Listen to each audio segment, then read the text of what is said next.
तो आते हैं पेपर 1 पे।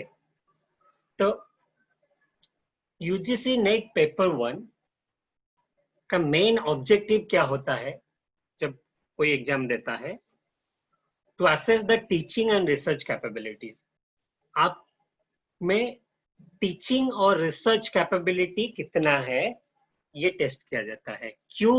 ये समझना बहुत जरूरी है, क्योंकि जब आप क्यों समझ जाओगे, why, then it is easier to, कोई भी एग्जाम अभी आप देंगे, आप पहले समझिएगा वो एग्जाम क्यों दे रहे हैं आप, मतलब उससे क्या होगा, तभी आपको समझ में आएगा कॉन्सेप्ट क्या है, कैसे क्वेश्चन आएगा, तो वो उसका बैकग्राउंड रहेगा। UGC NET paper, UGC net exam हम इसीलिए देते हैं, दो ऑब्जेक्टिव है। एक तो जेआरएफ क्लियर करना है, जेआरएफ क्लियर करने से पीएचडी हो जाती है और जॉब के लिए हम एलिजिबल हो जाते हैं और फेलोशिप वगैरह भी मिलता है। And latest national education policy 2020 जिसको आपने देखा होगा, मैं शेयर कर दूंगा ग्रुप में, तो उसका वो क्लियरली बोल रहा है नेक्स्ट जितने भी हमारा जॉब होगा या पीएचडी होगा, for PhD NET is compulsory और for job PhD is compulsory. तो इन ए वे, मतलब आप देखेंगे तो यूजीसी नेट और जेआरएफ, जेआरएफ के हम बात करेंगे, नेट जेआरएफ और पीएचडी दोनों कंपलसरी है, मतलब कोई भी आप जॉब करना चाहते हैं। और बहुत सारे आईआईटीज में if you don't have JRF you can't apply also, eligibility criteria apply करने के लिए भी जेआरएफ चाहिए होता है। सो बेसिक जो क्राइटेरिया और जो पॉइंट हम बोलेंगे यूजीसी नेट का है, वो है कि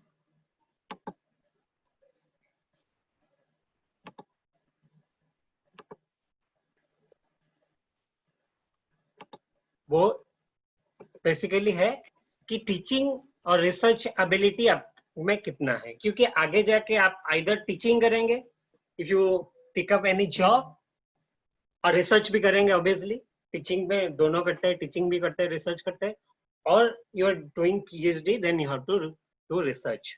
तो पहले से आपको टीचिंग और रिसर्च का कोई आइडिया रहेगा, टीचिंग क्या होता है, रिसर्च क्या होता है, then you will be perfect. और ये इसमें लिखा जाता है teaching and research aptitude. Aptitude जो वर्ड है that comes from word apt, apt से एप्टीट्यूड आया है। एप्ट मतलब परफेक्ट, जो जिस चीज में परफेक्ट है उसको एप्ट बोलते हैं, एप्ट। तो teaching and research aptitude, teaching and research capability, मतलब आप टीचिंग और रिसर्च को बहुत अच्छी तरह से समझते हैं और उसमें आप परफेक्ट हो।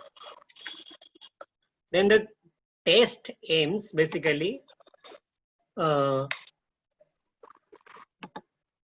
assessing the teaching research aptitude, जैसे मैंने बोला था, और candidates should know and possess the exhibit cognitive ability. Cognitive ability में बेसिकली आता है सोचने का, आपका थिंकिंग कितना स्ट्रांग है, आप कितना रिच लॉजिकली सोच पा रहे हो, that is cognitive ability. Cognitive word comes from the psychology word cognition. Cognition मतलब आपका माइंड कितना साफ है, आपका माइंड कितना रिएक्ट करता है चीजों पे। And also it includes comprehension, जैसे हम कोई प्रश्न आता है उसको हम आंसर करते हैं, कॉम्प्रिहेंशन में आपका दिमाग देखा जाता है, बहुत कम समय आप पढ़ के कैसे उसको सही आंसर दे सकते हो। एनालिसिस में हो गया लॉजिकल रीजनिंग, मैथमेटिकल रीजनिंग, कितना रीजनिंग पावर आपका स्ट्रॉन्ग है।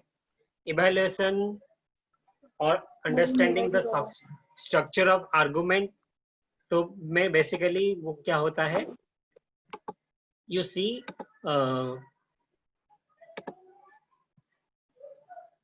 जो आप आर्गुमेंट दे रहे हो वो लॉजिकल है या नहीं है। डिडक्टिव इंडक्टिव हम जब उस सेशन में आएंगे तब पढ़ेंगे, what is deductive, what is inductive reasoning, तब जाएंगे। इसके साथ the candidates are also expected to have a general awareness about teaching and learning process in higher education system, क्योंकि अब after qualifying UGC JRF you are entering into higher education system. Mass education से हम higher पे जा रहे हैं, तो higher education system में टीचिंग प्रोसेस क्या होता है, लर्निंग प्रोसेस क्या होता है, उसका आइडिया रहेगा। तो it will be easy for you to do research as well as teach the students. Further, they should be aware of interaction between people, environment, natural resources and impact on quality of life. ये क्यों है? क्योंकि आपका natural resources के बारे में आपको पता नहीं है। आपका natural resources environment is basically हमारा surrounding है। हमारा surrounding का हमें पता नहीं है, then we can't do proper research, we can't teach also, क्योंकि हमारे सराउंडिंग का नॉलेज हमें बेसिकली होना चाहिए।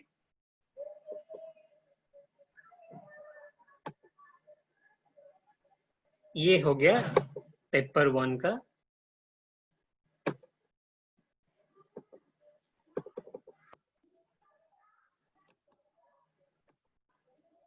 देन हम सिलेबस पे अच्छे से स्टडी करेंगे।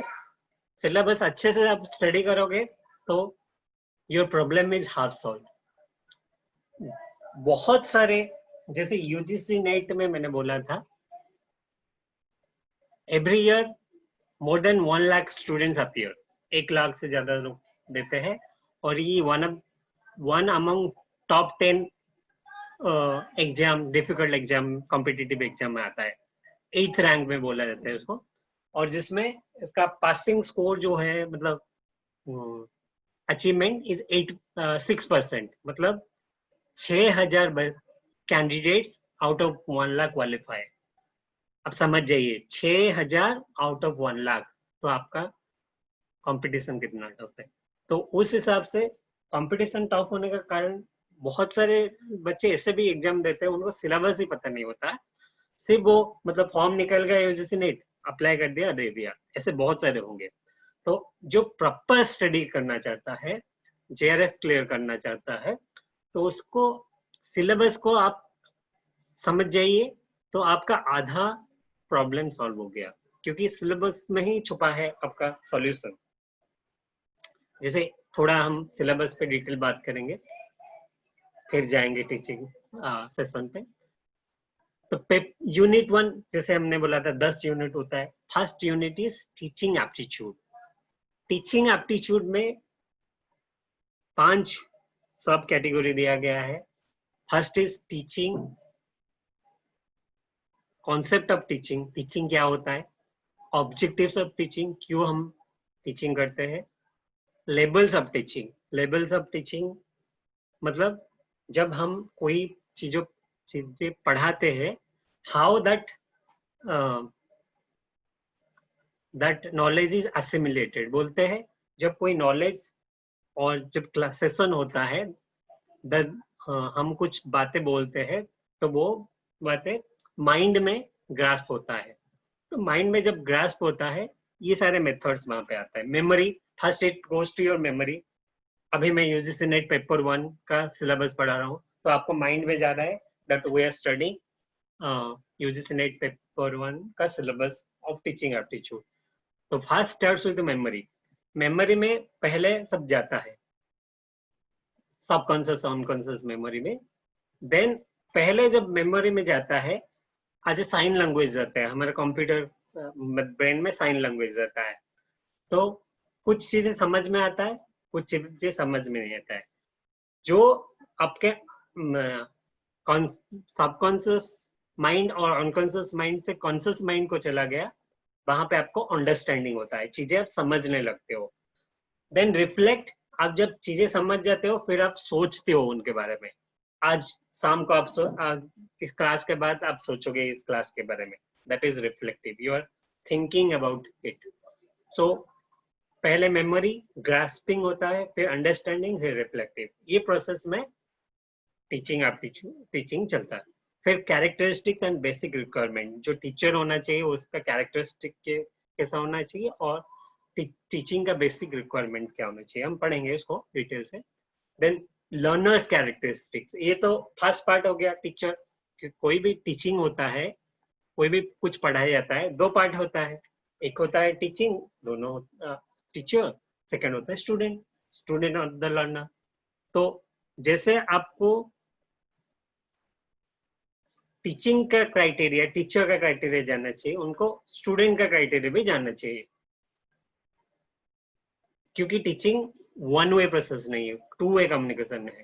तो दोनों यहाँ से मतलब जब क्वेश्चन आंसर इंटरेक्शन बढ़ता है तो इजी होता है। जैसे हम इस क्लास के बाद एंड में क्वेश्चन आंसर करेंगे, बीच में भी कर सकते हैं। हाँ, देन लर्नर्स कैरेक्टरिस्टिक्स में आता है characteristics of adolescent, adult learner. Adult learner का जो कैरेक्टरिस्टिक्स क्या होता है, adolescent is the age after 14, age after 14 को एडोलेसेंट जनरली बोला जाता है। 14 to 30 भी कुछ लोग बोलते हैं, 14 to 32, 14 to 18 भी कुछ बोलते हैं। 14 to 18 इज कॉमन, 14 to 18 को एडोलेसेंट माना जाता है, उसके बाद भी माना जाता है। देन उनका कैरेक्टरिस्टिक्स क्या होता है, कुछ एकेडमिक कैरेक्टरिस्टिक्स होता है, एकेडमिक लर्नर्स होते हैं जो पढ़ते हैं, कोई कोर्स करते हैं, कोई सोशल लर्नर होते हैं, कोई इमोशनल, कॉग्निटिव, और उसमें बहुत सारे डिफरेंसेस, इंडिविजुअल डिफरेंसेस होता है, क्योंकि हर लर्नर दूसरों से डिफरेंट है, सबका लेवल अलग है, सबका कैरेक्टरिस्टिक्स अलग है, सब अलग है, तो इंडिविजुअल डिफरेंसेस वहां पे आ जाता है। उसके बाद हम जाते हैं factors affecting teaching related to teacher, learner, support material. Teacher जब पढ़ाता है उसको मटेरियल क्या क्या चाहिए, ब्लैक बोर्ड हो गया, चौक डस्टर हो गया, क्लासरूम हो गया, all these are support materials, books हो गया, वीडियो लेक्चर दे रहे तो वीडियो हो गया, कोई हैंडआउट बांट रहे हैं, that handout also support material हो गया, कोई टेस्ट कर रहे हैं, टेस्ट पेपर सपोर्ट मटेरियल हो गया। देन इंस्ट्रक्शनल फैसिलिटीज, कैसे इंस्ट्रक्शन दिया जा रहा है, ऑन मतलब फेस टू फेस दिया जाए, जैसे हम ऑनलाइन अभी कर रहे हैं। Different types of modes of learning होता है, तो इंस्ट्रक्शनल फैसिलिटीज वो उसको बोला जाता है। लर्निंग एनवायरमेंटल इंस्टीट्यूशन, लर्निंग जो एनवायरमेंटल और डिफरेंट टाइप्स ऑफ इंस्टीट्यूशन होता है। उसके बाद जब मैं आ रहा था methods of teaching in institution of higher learning, जैसे teacher centred word learner centred. Teacher centre और लर्नर सेंटर में बेसिकली डिफरेंस है, टीचर सेंटर में वन वे ज्यादा होता है, लर्नर सेंटर में टू वे होता है। जैसे स्टूडेंट बहुत सारे क्वेश्चंस पूछ रहा है तो it will B learner centred, और ओनली टीचिंग चल रहा है वन वे तो that will be teacher centred. फिर ऑफलाइन ऑनलाइन क्वेश्चन आता है। ऑफलाइन ऑनलाइन में जो डिफरेंस होता है, और उसके बाद ऑनलाइन मेथड्स में डिफरेंट जो अभी गवर्नमेंट ऑफ इंडिया में जो चल रहा है अप्रूव्ड कोर्सेस है, पहले आया था स्वयं, स्वयं के बाद स्वयं यूजीसी ने डेवलप किया था, उसके बाद आया स्वयं प्रभा, देन मूक्स आया, NIOS नेशनल ओपन लर्निंग भी आ गया है, अभी बहुत सारे मीडियम्स आ रहे हैं उसका।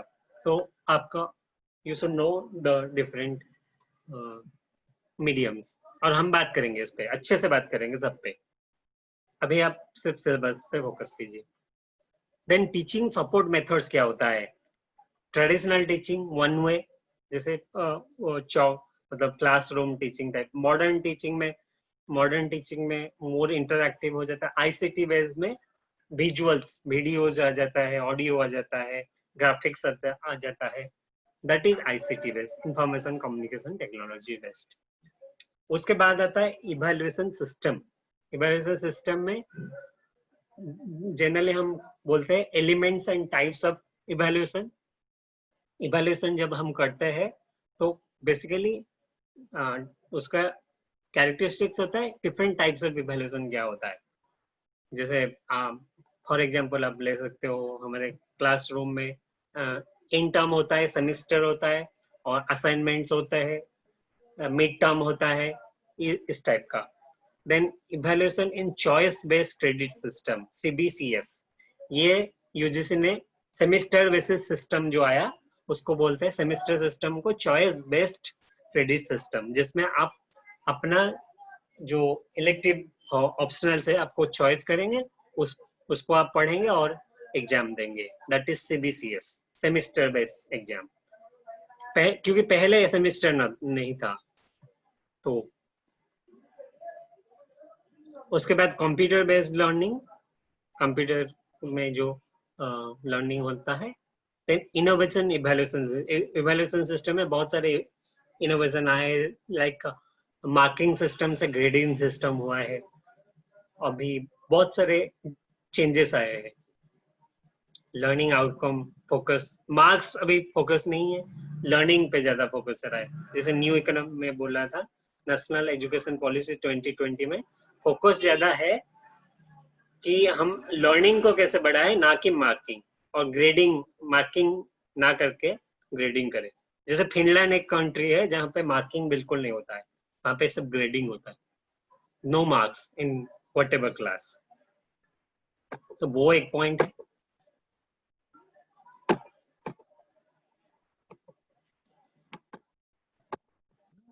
देन यूनिट 2 पे जैसे हम बात कर रहे थे, रिसर्च एप्टीट्यूड.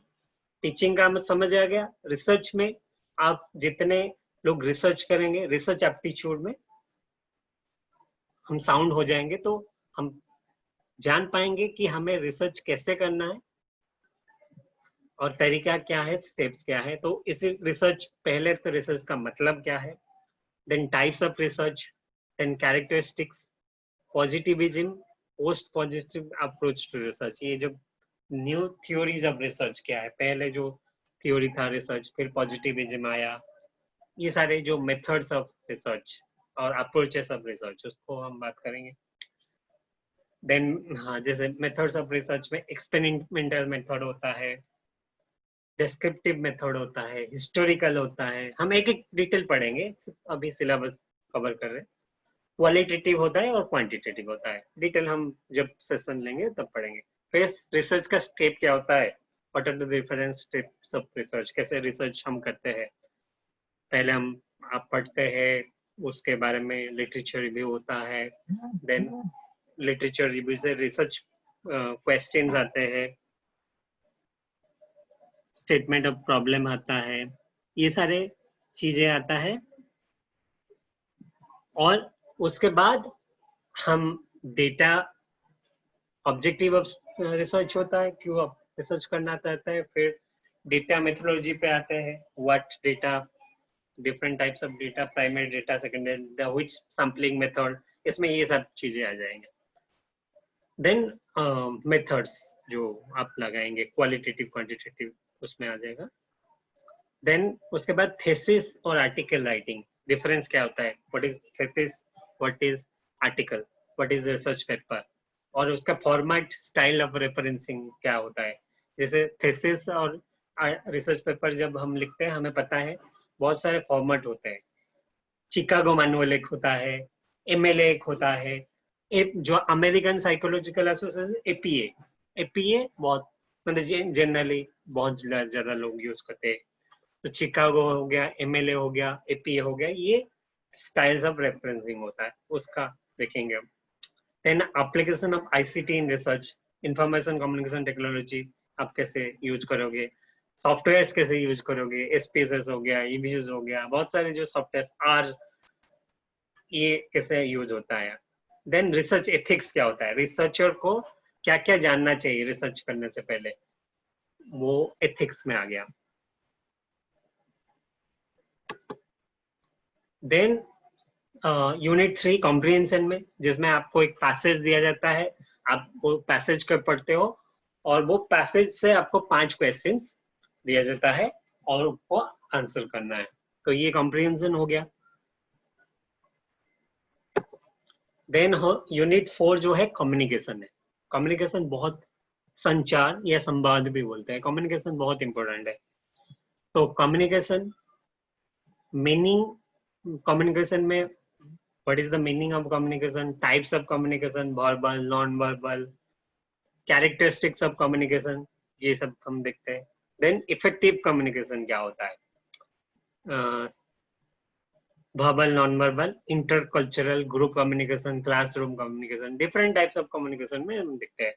और उसमें barriers to effective communication. Effective communication प्रभाववादी संचार, मतलब परफेक्ट कम्युनिकेशन जिसको बोलते हैं, वो स्ट्रॉन्ग कम्युनिकेशन वो क्यों नहीं हो पाता है, क्या क्या प्रॉब्लम रहता है, that is covered under barriers. Then mass media and society. Mass media में हमारे पेपर आ गए, न्यूज़पेपर्स आ गए, जर्नल्स आ गए, मैगजीन्स आ गए, टीवी चैनल्स आ गए, टीवी चैनल्स में भी डिफरेंट हो, रेडियो चैनल्स आ गए, ये सारे चैनल्स आ गए. एंड सोसाइटी, सोसाइटी से कैसे कंट्रीब्यूट करता है इस पे. Then unit fifth is mathematical reasoning aptitude. Reasoning जैसे मैंने बोला था, मैथमेटिकल रीजनिंग एप्टीट्यूड होता है, फिर लॉजिकल रीजनिंग होता है.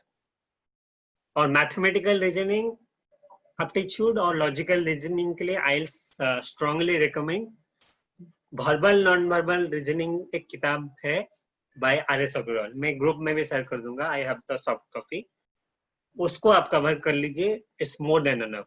और उसमें भी हम सिर्फ कवर करेंगे जो जनरली क्वेश्चंस आते हैं. मैं बोल दूंगा कौन कौन सा सीरीज हमें कवर करना है. पहले तो टाइप्स ऑफ रीजनिंग में वो आ गया, नॉन वर्बल, वर्बल में. फिर जनरल मैथमेटिकल रीजनिंग में नंबर सीरीज पे ज्यादा क्वेश्चन मैंने देखा है. नंबर सीरीज लेटर पे, नंबर सीरीज लेटर कोड्स में बहुत ज्यादा क्वेश्चन आता है. ये इसको नंबर दे दिया गया, इसको नंबर दे दिया गया, या letter ABCD code, letter number, letter और कोड में ज्यादा क्वेश्चन आता है. रिलेशनशिप में ऑब्वियसली आ जाता है. मैथमेटिकल एप्टीट्यूड में fraction, time, distance, ratio, proportion, वो profit loss, interest and discounting, averages में क्वेश्चंस आते हैं. उसके बाद आता है लॉजिकल रीजनिंग. लॉजिकल रीजनिंग में हम बेसिकली, जैसे पहले मैं बताया था, हम अंडरस्टैंड करते हैं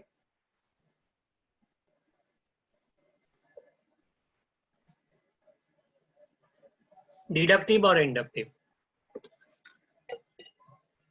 फिर understanding the structure of argument. पहले तो आर्गुमेंट क्या होता है, इन्फरेंस क्या होता है, आर्गुमेंट क्या होता है, कंक्लूजन क्या होता है, आर्गुमेंट का forms, structure of categorical proposition, moods and figures, formal and informal fallacies. Formal informal fallacies मतलब हम जब मिस जज कर देते हैं, प्रॉब्लम होता है, उसको बोलते हैं fallacies. Then use of language, connotation, denotation, logic again आ गया. We connote something, we denote something. Classical square of opposition, ये बहुत फेमस लॉजिकल रीजनिंग है. देन इवेल्युएटिंग एंड डिस्टिंग्विशिंग, जैसे मैंने बोला था, डिडक्टिव क्या होता है, इंडक्टिव होता है क्या होता है, वो हम पढ़ेंगे. एक तो होता है सम टू ऑल, सम से आप ऑल को जाते हैं, डिड्यूस करते हैं. फिर इंडक्ट होता है, ऑल से सम जाते हैं, इंडक्ट करते हैं, तो वो हम समझा देंगे. फिर एनालॉजीज जो होता है. फिर वेन डायग्राम, सिंपल और मल्टीपल यूज उसका.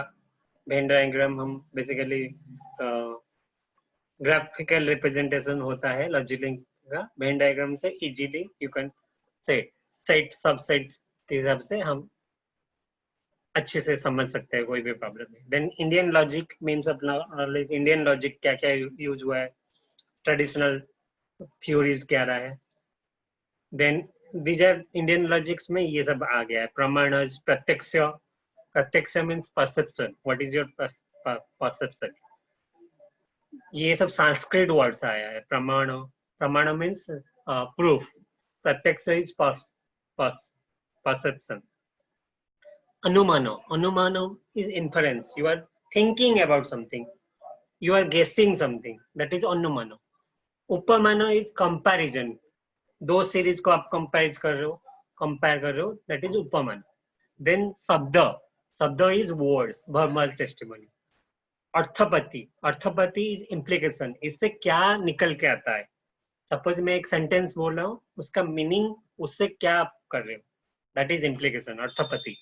एंड अनुपलब्धि इज नॉन अप्रिहेंशन, मतलब जो हम समझ नहीं पाते हैं, नॉन अप्रिहेंशन बोलते हैं generally. Then structure and kinds of अनुमान, इन्फरेंस जो होता है उसका टाइप्स होता है. व्याप्ति, इनवेरिएबल रिलेशन. एंड हेतभासस होता है फालासीज ऑफ इन्फरेंस. हम जब कोई चीज रॉन्गली कंक्लूड कर देते हैं उसको फालासी बोलते हैं, जिसमें मैंने बोला. देन आता है हमारा यूनिट 7. यूनिट 7 में हमारा चीज है डेटा इंटरप्रिटेशन. डेटा इंटरप्रिटेशन में बेसिकली आपको दिया होगा, एक टेबल दिया होगा और कुछ चीजें दिया होगा, उससे आप इंटरप्रेट करेंगे, कुछ चीजें डिड्यूस करेंगे. Sources and acquisition and classification of data, data को कैसे कम समय में आप क्लासिफाई कर सकते हैं, highest, lowest, minimum, maximum, greater than this year, less than this year, जितना एनालॉजी लगा सकते हैं. क्वांटिटेटिव क्वालिटेटिव दोनों देता है. ग्राफिकल रिप्रेजेंटेशन, जो बार चार्ट होता है, बार चार्ट क्यों करता है, हिस्टोग्राम क्यों करता है, पाई चार्ट क्यों यूज होता है, टेबल चार्ट, लाइन चार्ट, ये सब डिफरेंट जो मीन्स है हम क्यों यूज करते हैं. Then mapping of data, data जो आपको दिया जाएगा आप कैसे इसको इंटरप्रेट करोगे डिफरेंट फॉर्म में, कौन सा डेटा के लिए क्या यूज करोगे.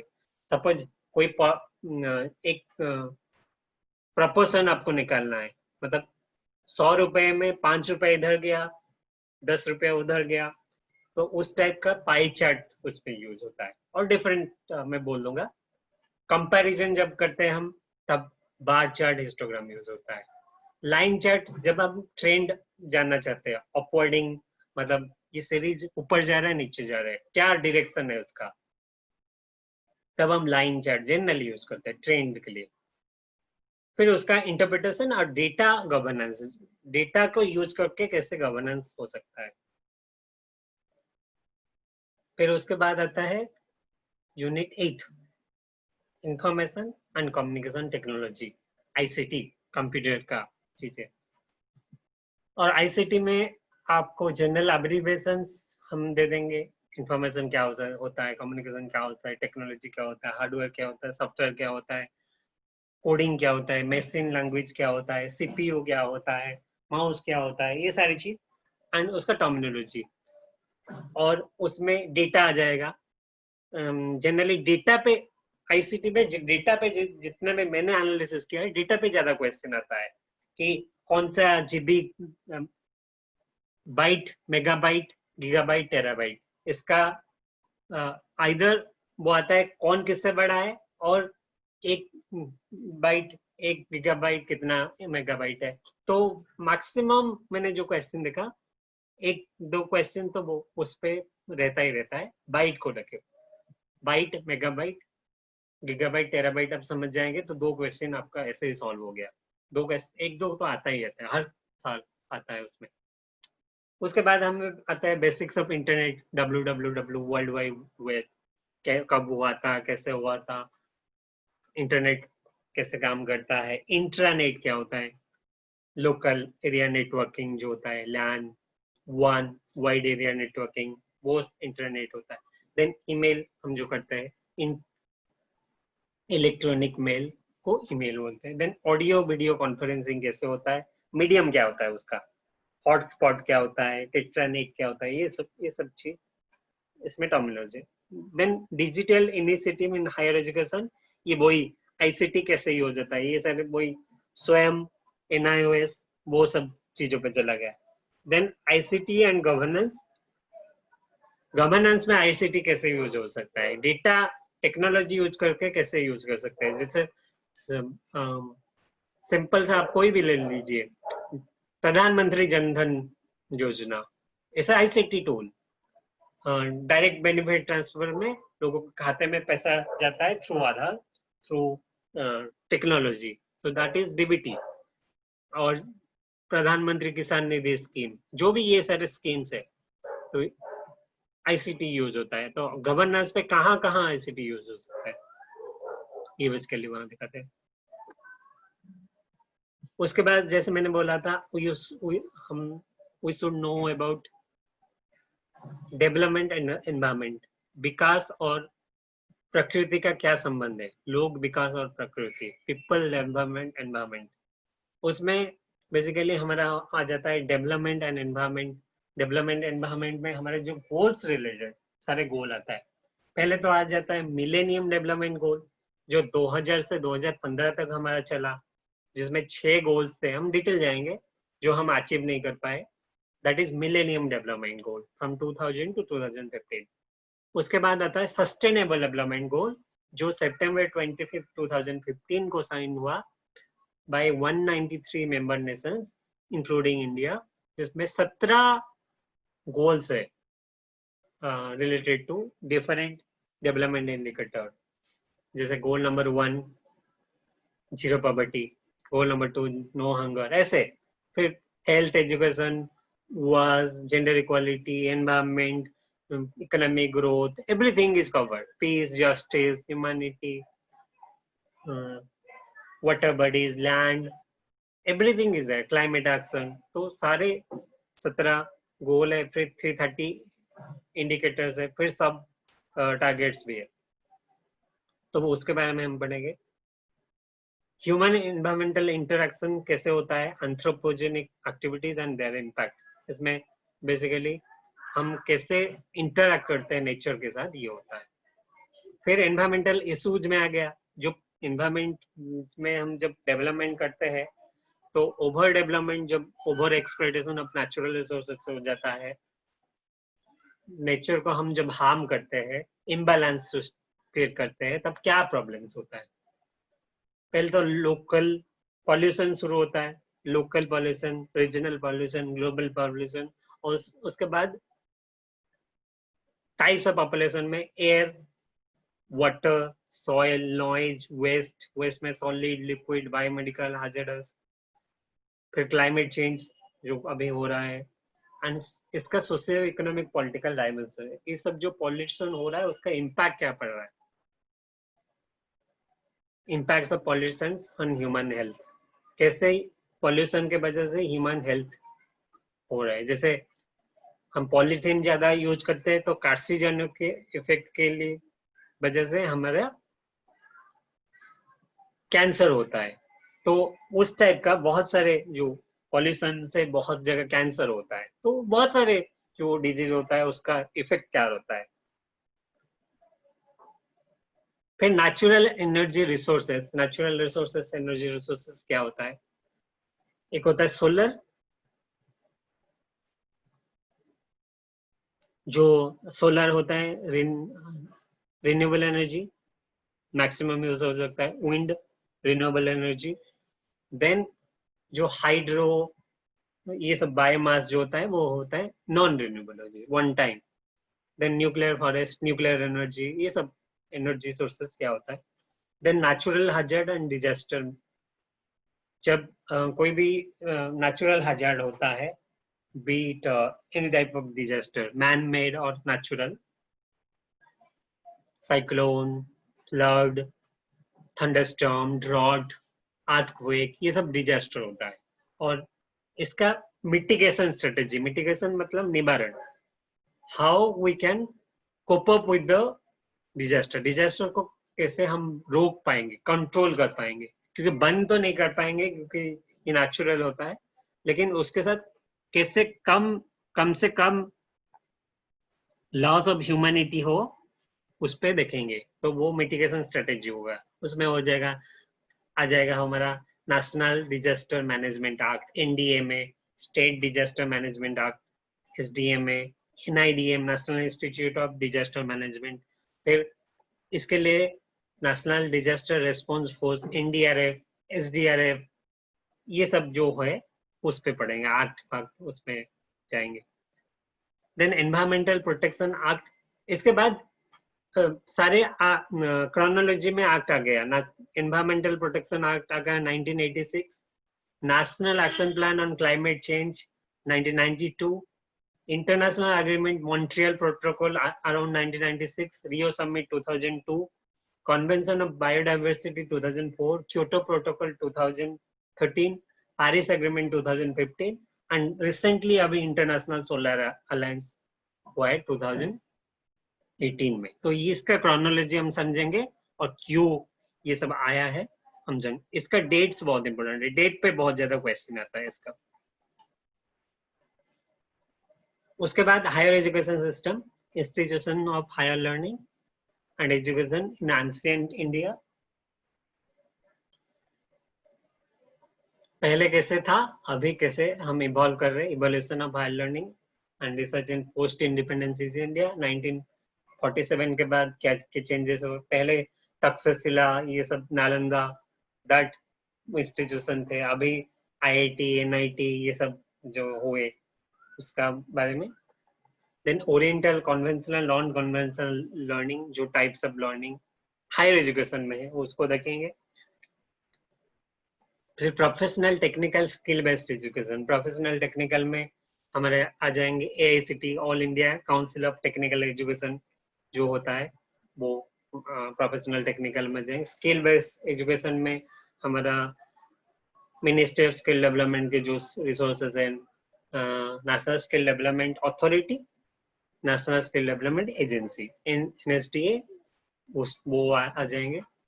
Then value education and environmental education, morality कैसे एजुकेशन पे हम दे रहे. देन एनवायरमेंट को कैसे हम एजुकेशन पे ला रहे. देन जो हायर एजुकेशन सिस्टम 1947 से हम इवॉल्व हो रहा है, पॉलिसीज क्या क्या बना, पॉलिसीज में ये सब आ जाएगा. नेशनल एजुकेशन पॉलिसीज पहले कब आया था, फिर अभी जो लेटेस्ट आया है नेशनल एजुकेशन पॉलिसी 2020. तो ये जब चेंजेस हुआ है 1986, फिर 2 कमेटी बने, तो कमेटी का रिकमेंडेशन क्या था वो देखेंगे. फिर उसका गवर्नेंस एडमिनिस्ट्रेशन, गवर्नेंस एडमिनिस्ट्रेशन में आपका यूजीसी आ जाएगा, एआईसीटी आ जाएगा, ये कैसे एक्ट करता है, ये सब चीजें. ज्यादा क्वेश्चन आता है यूजीसी कब सेटअप हुआ था, एआईसीटी कब सेटअप हुआ था, इस टाइप का ज्यादा क्वेश्चन आता है, या गोल्स पे आता है.